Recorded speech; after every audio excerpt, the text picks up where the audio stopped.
नमस्कार, दिल्ली न्यूज में आपका बहुत बहुत स्वागत है।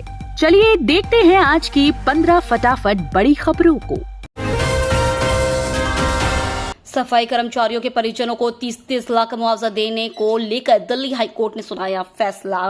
दिल्ली हाईकोर्ट ने शहर के अधिकारियों को 2017 में नाले की सफाई के दौरान मारे गए 3 सफाई कर्मचारियों के परिवार को 30-30 लाख रुपए का मुआवजा देने का निर्देश दिया है। हाईकोर्ट ने 2023 में सुप्रीम कोर्ट के आदेश के अनुसार अधिक अनुग्रह राशि की मांग करने वाली परिवार के सदस्यों की याचिका को स्वीकार कर लिया। उच्चतम न्यायालय ने परंपरागत तरीकों से सफाई में अपनी जान गंवाने वाले पीड़ितों के आश्रितों को दे मुआवजा मौजूदा 10 लाख रुपए से बढ़ाकर 30 लाख रुपए कर दिया था। भारत की तीसरी सबसे बड़ी अर्थव्यवस्था बनने में बाधा बन सकती है झुलसाती गर्मी।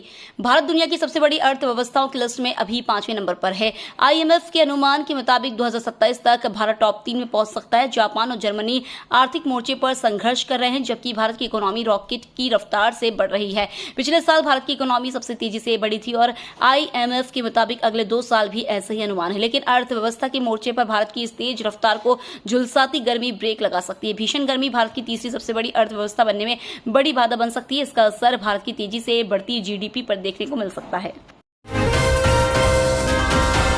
दिल्ली में 45 डिग्री के टॉर्चर के बीच आईएमडी ने जारी किया भीषण गर्मी का रेड अलर्ट।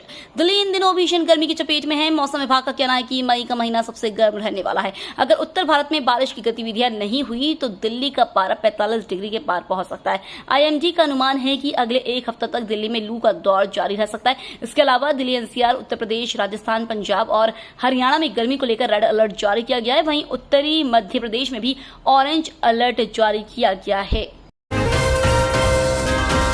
दिल्ली मेट्रो से जुड़ी बड़ी खबर, इस स्टेशन पर एंट्री और एग्जिट बंद। दिल्ली मेट्रो हजारों यात्रियों को हर रोज अपनी मंजिल पर पहुंचाती है। यही वजह है कि दिल्ली में किसी को कहीं जाना हो तो मेट्रो उसकी पहली पसंद होती है। लेकिन ताजा अपडेट यह है कि दिल्ली मेट्रो के आईटीओ स्टेशन पर एंट्री और एग्जिट को बंद कर दिया गया है। दिल्ली मेट्रो ने एक्स हैंडल पर इस बात की जानकारी दी है। आम आदमी पार्टी का प्रदर्शन खत्म, बीजेपी मुख्यालय जाने से पुलिस ने रोका। स्वाति मालीवाल से हुई बदसलूकी के मामले में सीएम अरविंद केजरीवाल के निजी सचिव विभव कुमार की गिरफ्तारी के बाद केजरीवाल ने बीजेपी के खिलाफ सड़क पर मोर्चा खोलने का ऐलान कर दिया है। आम आदमी पार्टी पहले ही इस मामले को बीजेपी द्वारा सीएम को फंसाने के लिए रची गई साजिश और स्वाति को इस साजिश का मोहरा करार दे चुकी है। अब सीएम ने भी इसके खिलाफ सड़क पर उतरने का ऐलान कर दिया। केजरीवाल ने ऐलान किया है कि वह रविवार दोपहर 12 बजे अपने सभी सांसदों, विधायकों और अन्य वरिष्ठ नेताओं के साथ डीडीयू मार्ग स्थित बीजेपी हेडक्वार्टर पहुंचेंगे। हालांकि इसकी इजाजत दिल्ली पुलिस ने नहीं दिया है। दिल्ली पुलिस विभव कुमार के खिलाफ एक और धारा जोड़ने की तैयारी में। राज्यसभा सांसद स्वाति मालीवाल पर कथित मामले के आरोपी मुख्यमंत्री अरविंद केजरीवाल के सहयोगी विभव कुमार की गिरफ्तारी को लेकर मचे सियासी घमासान के बीच दिल्ली पुलिस सूत्रों की ओर से एक बड़ी जानकारी सामने आई है। सूत्रों ने रविवार को बताया कि दिल्ली पुलिस मामले में सबूत नष्ट करने की धारा जोड़ने पर विचार कर रही है। दिल्ली पुलिस ने यह भी आरोप लगाया है कि आरोपी विभव कुमार जांच में सहयोग नहीं कर रहा है। स्वाति मालीवाल पिटाई कांड की जांच तेज, दिल्ली पुलिस ने सीसीटीवी का डीवीआर किया जब्त।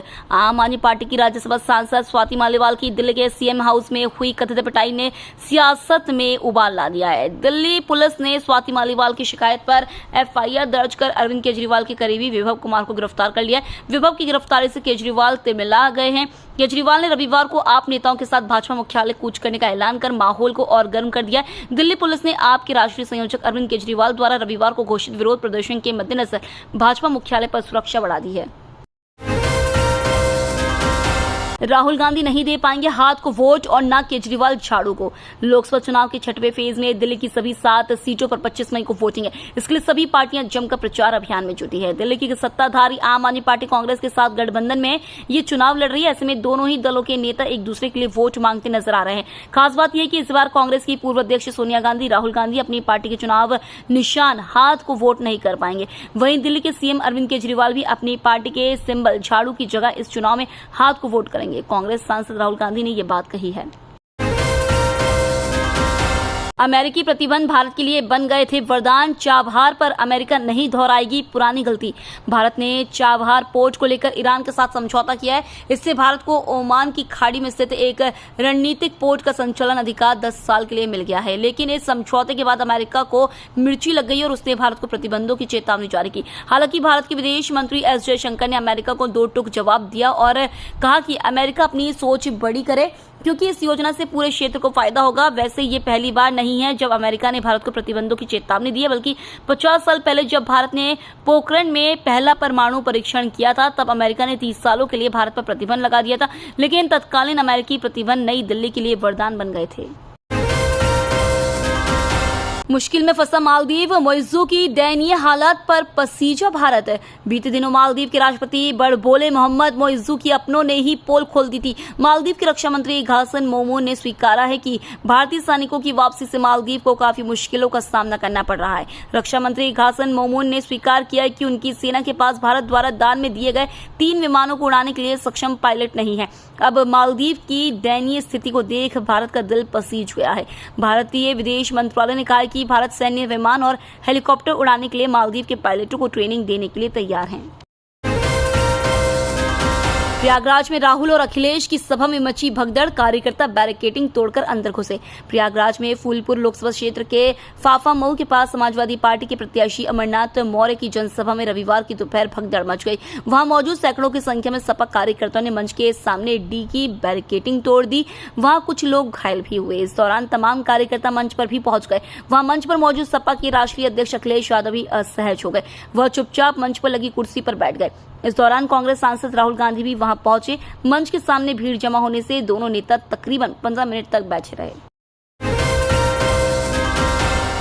फाफ डुप्लेसी के रन आउट पर हंगामे के बाद थर्ड एम्पायर की लगी क्लास। फाफ डुप्लेसी ने शनिवार को royal Challengers Bengaluru versus Chennai super Kings IPL 2024 के 68वें मैच में अर्शद के पारी खेली। आरसीबी के कप्तान ने बेंगलुरु के एम चिन्नास्वामी स्टेडियम में 39 गेंदों में 3 चौकों और 3 छक्कों की मदद से 54 रन बनाए। डुप्लेसी अच्छी लय में नजर आ रहे थे, लेकिन 13वें ओवर की आखिरी गेंद पर पवेलियन लौट गए। वह नॉन स्ट्राइकर एंड पर विवादास्पद रूप से रन आउट हुए, जिसकी फोटो और वीडियो काफी वायरल हो रहे हैं। डुप्लेसी आउट थे या नहीं, इसे लेकर सोशल मीडिया पर हंगामा बरपा है। कई लोगों ने थर्ड एम्पायर की क्लास लगाई। हिटमैन रोहित शर्मा भड़के, पर्सनल वीडियो चलाने पर चैनल को सुनाई खरी-खरी। भारतीय टीम के कप्तान रोहित शर्मा हाल ही में इंडियन प्रीमियर लीग से फ्री हुए हैं। उनकी team Mumbai Indians IPL playoff में नहीं पहुंच सकी। अब रोहित जून में होने वाले T20 वर्ल्ड कप 2024 की तैयारी में जुट गए। इस बीच भारतीय टीम के कप्तान रोहित शर्मा ने सोशल मीडिया एक्स पर एक पोस्ट शेयर कर फैंस के बीच सनसनी मचवा दी। पोस्ट देखकर लगता है कि रोहित ने काफी गुस्से में यह बात लिखी है। दरअसल रोहित ने इस पोस्ट के जरिए आईपीएल के ब्रॉडकास्टर चैनल को खरी-खरी सुनाई है। रोहित इस बात से नाराज है कि उनके मना करने के बावजूद चैनल ने उनका पर्सनल वीडियो चलाया है। ईवीएम वीवीपैट मामले में सुनवाई करते भड़के सीजेआई चंद्रचूड़ के उत्तराधिकारी, बोले बस बहुत हो गया। देश के अगले मुख्य न्यायाधीश जस्टिस संजीव खन्ना और जस्टिस दीपांकर दत्ता की पीठ ने ईवीएम वीवीपैट मामले में एक समीक्षा याचिका पर सुनवाई की। इस दौरान याचिकाकर्ता की ओर से पेश वकील की दलील पर जस्टिस खन्ना तब भड़क गए जब वकील ने जज साहब से इलेक्ट्रॉनिक वोटिंग मशीन में लगे माइक्रो कंट्रोलर चिप पर अपनी बात कहनी चाहिए, लेकिन वकील की बात पर जज साहब नाराज हो गए। निर्यात बंदी खत्म होने के 2 सप्ताह बाद कितना है प्याज का दाम, जानिए प्रमुख मंडियों के भाव। निर्यात बंदी हटने के 2 सप्ताह बाद भी महाराष्ट्र की मंडियों में किसानों को मिलने वाला प्याज का दाम नहीं बढ़ा है, जबकि छोटे व्यापारियों ने इस फैसले के बाद रिटेल में प्याज को महंगा कर दिया। अब भी महाराष्ट्र की मंडियों में किसान 1 और 2 रुपए किलो के दाम पर प्याज बेचने के लिए मजबूर है। रबी सीजन का प्याज स्टोर किया जा सकता है। इसके बाद भी किसान बड़ी मात्रा में प्याज बेचने के लिए मंडियों में ला रहे हैं, जिससे कि खरीफ सीजन की फसलों की खेती कर सके। प्याज की बंपर आवक की वजह से मंडियों में ट्रेडर्स को कम दाम देने का मौका मिला जा रहा है। सरकार ने 4 मई को प्याज की निर्यात बंदी खत्म कर दी थी। उसके बाद किसानों को उम्मीद थी कि अच्छा दाम मिलेगा, लेकिन ऐसा नहीं हुआ। तो ये थी आज की बड़ी खबरें। डेली खबरों से अपडेट रहने के लिए चैनल को सब्सक्राइब करना बिल्कुल न भूलें। धन्यवाद।